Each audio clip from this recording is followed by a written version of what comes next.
Next question number 7 में वापस से वैसे ही है, शंकु बनाया गया है, शंकु आपके नहीं है, छोड़ सकते हो इसको। क्वेश्चन नंबर 8 में 8 का देखिए, 8 में आपसे क्या पूछा गया है? 10 सेंटीमीटर त्रिज्या के धातु के गोले से, मतलब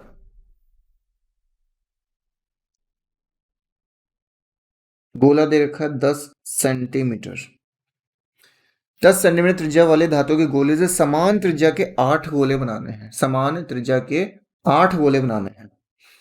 तो इसका जो आयतन होगा उसके 8 से भाग कर दो उसको, मतलब 4/3 पाई आर क्यूब को 8 से भाग कर दो, एक गोले का आयतन पता लग जाएगा। तो इस प्रकार प्रत्येक गोले का पृष्ठीय क्षेत्रफल निकालना है। अब देखो इसने आयतन नहीं पूछा, आपसे क्षेत्रफल पूछा, मतलब हमें त्रिज्या तो निकालनी पड़ेगी। कोई बात नहीं, निकाल लेते हैं।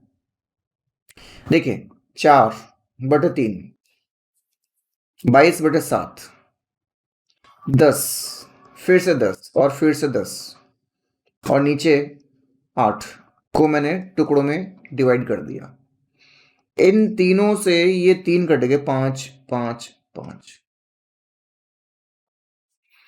और इसके अलावा यहाँ पे कुछ नहीं कटेगा। तो ये तो हो गया हमारे पास में 88, और ये हो गया 125, और ये हो गया 21। ये है हमारे पास में एक गोले का आयतन। तो ये हमारे पास में हो गया एक गोले का आयतन। तो देखिए ये फॉर्मूला ये हो जाएगा अब, क्योंकि छोटे वाले गोले का आयतन आ गया हमारे पास, हमें तो त्रिज्या निकालनी है। तो 88, 125, इसको वापस से भाग में भेज दो आप,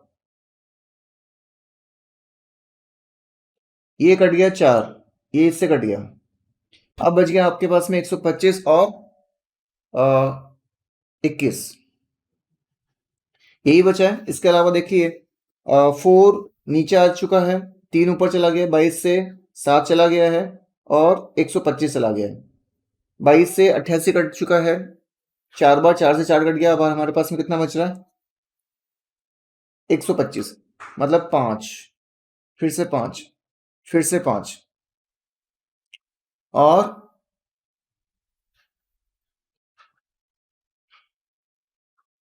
21। अच्छा ये वाला 21 तो मैंने लिखा ही नहीं था, ये वाला 21 मैंने लिखा नहीं, इससे ये कट गया। तो हमारे पास में सिर्फ ये बचा हुआ है, क्योंकि क्यूब हटेगा तो क्यूब रूट लगेगा। 5 सेंटीमीटर हमारे पास में क्या आ गई? त्रिज्या आ गई। ठीक है, 5 सेंटीमीटर त्रिज्या आ गई। अब हमें क्या निकालना है? इसका पृष्ठीय क्षेत्रफल 4 pi R cube, 4 pi R cube, R आपके पास में दे रखी है 5, इसमें रख दो, उत्तर आ जाएगा। नेक्स्ट 9वें में आपको दे रखा है, यदि एक गोले का पृष्ठीय क्षेत्रफल दे रखा है तो गोले का आयतन निकालिए। आपने ये क्वेश्चन अभी अभी थोड़ी देर पहले मैंने आपको बताया था फर्स्ट एंड सेकंड लेवल पे। ठीक है, ये आपका होमवर्क हो गया। 10वें में आपको देखिए क्या बता रखा है, घन और घनाभ आ गया। अब आपके पास 10वें में घन और घनाभ आ गया, जो कि आपके सिलेबस में नहीं दे रखा है, इसको भी आप क्रॉस कर दो। मैंने कहा ना, जो इस बार आएगा मैं आपको वो सब चीजें बताने वाला हूं, जो नहीं आएगा हम उसके बारे में पढ़ेंगे ही नहीं। ठीक है, 11वें में देखिए, 11वें में आपको बेलन और गोले के बारे में बता रखा है, तो ये हमने पढ़ा था, तो इसको तो करना ही करना है। तो आ जाओ 11वें पे।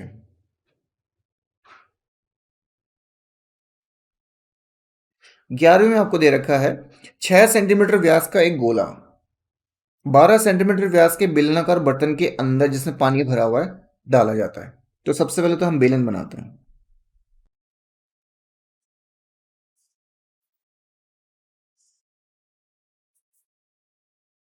बना दिया।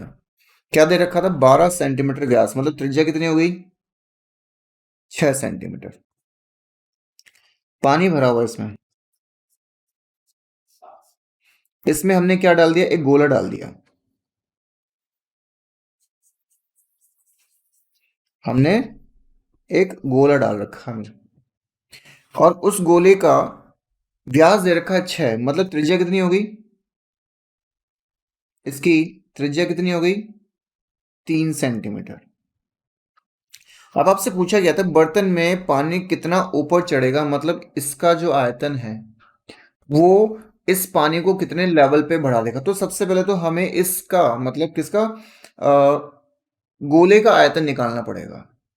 गोले का आयतन निकालना पड़ेगा। तो देखिए यहाँ पे हमारे पास में इसकी ऊंचाई नहीं दे रखी है, इसकी ऊंचाई नहीं दे रखी है, और हमें सिर्फ गोले का और इस बेलन का व्यास दे रखा है, और इसके अलावा हमारे पास में कुछ भी नहीं दे रखा। तो देखो सबसे पहले तो यहाँ पे त्रिज्या लिखते हैं अपन। ये मैंने लिखा त्रिज्या किसकी, गोले की।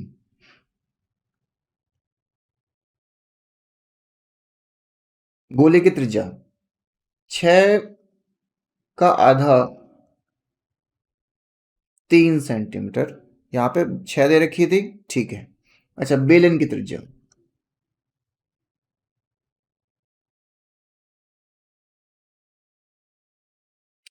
बेलन की त्रिज्या हमारे पास में कितनी दे रखी है, देखो ये दे रखी थी हमारे पास में, व्यास दे रखा है 12। 12 का आधा कितना हो गया, 6 सेंटीमीटर हमारे पास में इसकी त्रिज्या हो गई, ठीक है। अब भी मैंने आपको बोला कि सबसे पहले हमें इस गोले का आयतन निकालना पड़ेगा। तो यहां लिखो गोले का आयतन। गोले का आयतन क्या होता है, 4/3 पाई r क्यूब होता है। 4/3 पाई r क्यूब सेंटीमीटर स्क्वायर होगा, सॉरी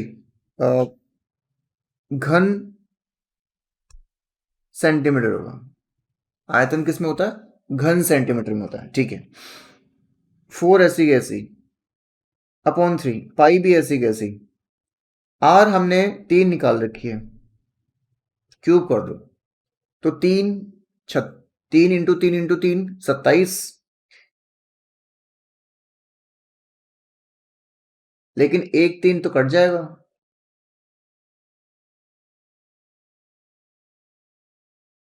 3 और 3 9, 9 चौक 36। ये हमारे पास में क्या आ गया, इस गोले का आयतन आ गया। अब निकालते हैं बेलन का आयतन।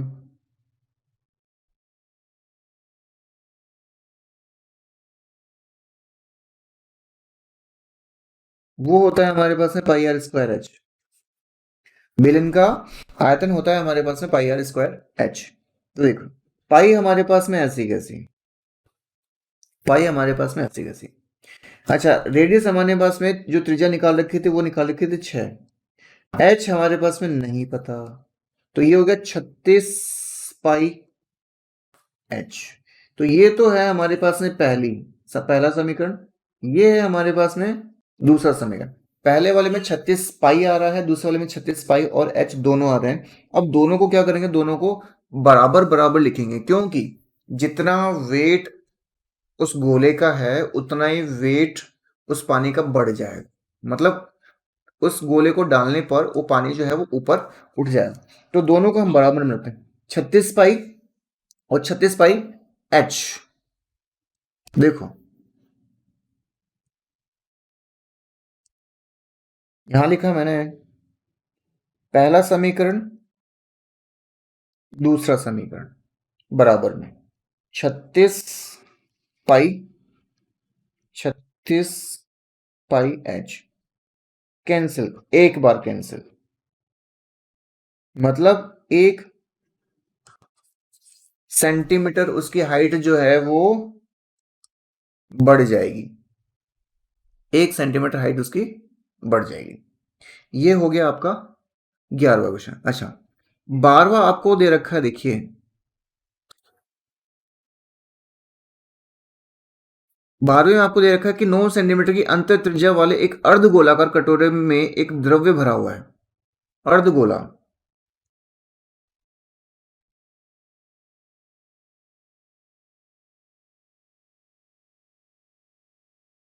में एक द्रव भरा हुआ है, चलो भर दिया हमने भी, ठीक है। 9 सेंटीमीटर त्रिज्या दे रखी है, त्रिज्या 9 सेंटीमीटर। एक अर्धगोलेकार कटोरे में एक द्रव भरा हुआ है। इस द्रव को 3 सेंटीमीटर व्यास और 4 सेंटीमीटर ऊंचाई वाले छोटे छोटे बेलनाकार बर्तनों में भरना है। बेलन बनाओ, मतलब ग्लास। ऐसे हमें कितने, पता नहीं कितने, लेकिन ये हमें भी निकालना होगा कि कितने बेलन में भर सकते हैं, ये हमें निकालना है।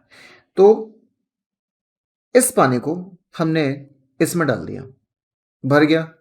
भरने के बाद में एक्स्ट्रा वो रह गया, द्रव्य रह गया, उसके लिए हमें दूसरा बेलन चाहिए होगा, उसको भी भर दिया, फिर तीसरा चाहिए होगा। ऐसे कितने बेलन हमें चाहिए होंगे वो हमें निकालना है।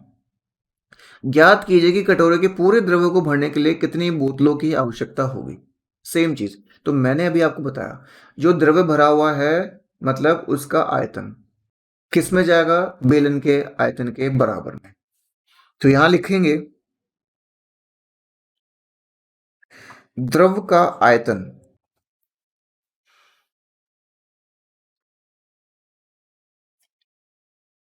n गुणा बेलन का आयतन, बेलन का आयतन। अच्छा, द्रव का आयतन मतलब उस कटोरे का आयतन, और अर्ध कटोरा मतलब 2/3 पाई आर क्यूब। एन ऐसी कैसी, बेलन का आयतन पाई आर स्क्वायर एच। आर अलग अलग ले लो, यहाँ पे पहली वाली ले लो, यहाँ पे दूसरी वाली ले लो। पहला का मतलब इसका कटोरे वाली, और दूसरे का मतलब बेलन की त्रिज्या।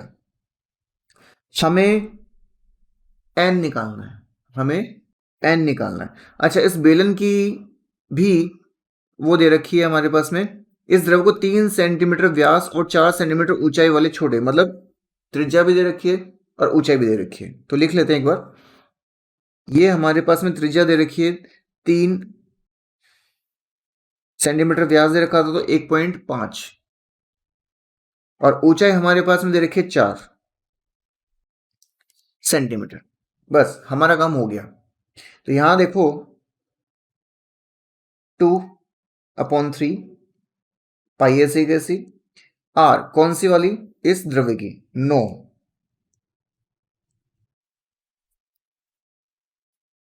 यहां लिखा n, फिर पाई, आर कौन सी 1.5, फिर से 1.5, और फिर से 4।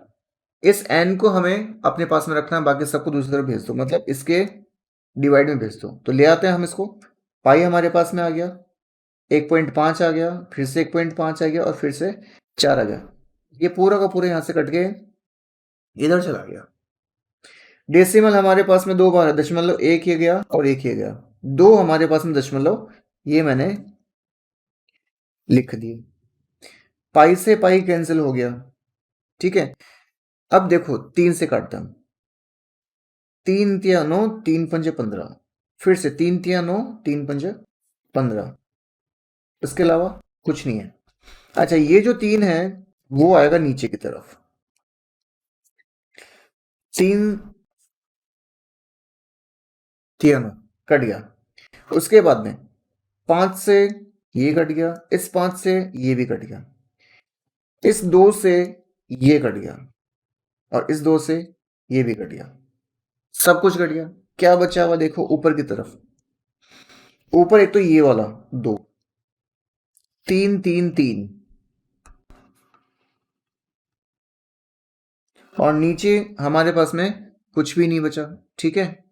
तो बोतल कितने हुए, 2 तिया 6, 6 तिया 18, 18 तिया 54, 54 बोतल हमें चाहिए होंगी उस द्रव को भरने के लिए, ठीक है। कोई दिक्कत है, ओके।